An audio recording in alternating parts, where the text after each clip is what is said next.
चला तर बनवूया आज आपण करवंदाची चटणी. त्यासाठी घेतलेले आहेत करवंद, त्याच्यानंतर घेतलेली आहे मिरची, मिरचीच्या नंतर घेतलेले आहे कोथिंबीर, कोथिंबीरीच्या नंतर घेतलेलं आहे आलं, आलं बारीक चिरून थोडंसं टाकायचं आहे, खलबत्त्यामध्ये टाकून घ्यायचं आहे. त्याच्यानंतर थोडेसे घ्यायचे आहेत कढीपत्ते, कढीपत्त्याच्या नंतर घ्यायचं आहे थोडंसं चवीपुरतं मीठ. उन्हाळ्यामध्ये जेव्हा करवंद येतात तेव्हा करवंद खायला खूप छान वाटतात, अक्षरशः पोटाला गारवा वाटतो आणि टेस्टीही लागतात. तर त्याच्यासाठी आपण ही करवंदाची चटणी स्पेशल बनवलेली आहे. वरवटण्याने हळूहळू ती आपण चटणी कुटून घेणार आहोत अशा पद्धतीने, सावकाश सावकाश. आता एका हाताने मी व्हिडिओ करतो आहे आणि एका हाताने ते वरवटणं पकडलं, त्याच्यामुळे थोडेसे करवंद उडत आहे तिकडे तिकडे. तर काही हरकत नाही, आपल्याला व्हिडिओ पण गरजेचे आहे. चटणी जशी गरजेची आहे तशी व्हिडिओ करणं पण गरजेचं आहे. नंतर थोडंसं मसाला वगैरे टाकायचा त्याच्यात, लाल तिखट, ओके.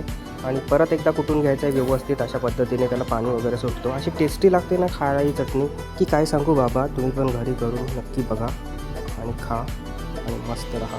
अशा पद्धतीने मस्तपैकी कुटून झाल्याच्या नंतर रेडी झालेली आहे आपली करवंदाची चटणी. बघा किती मस्त वाटत आहे, तेवढीच खायला पण टेस्टी लागत आहे. अशी तुम्ही पण करून नक्की बघा आणि खा. धन्यवाद. कशी वाटली तुम्हाला रेसिपी नक्की कळवा.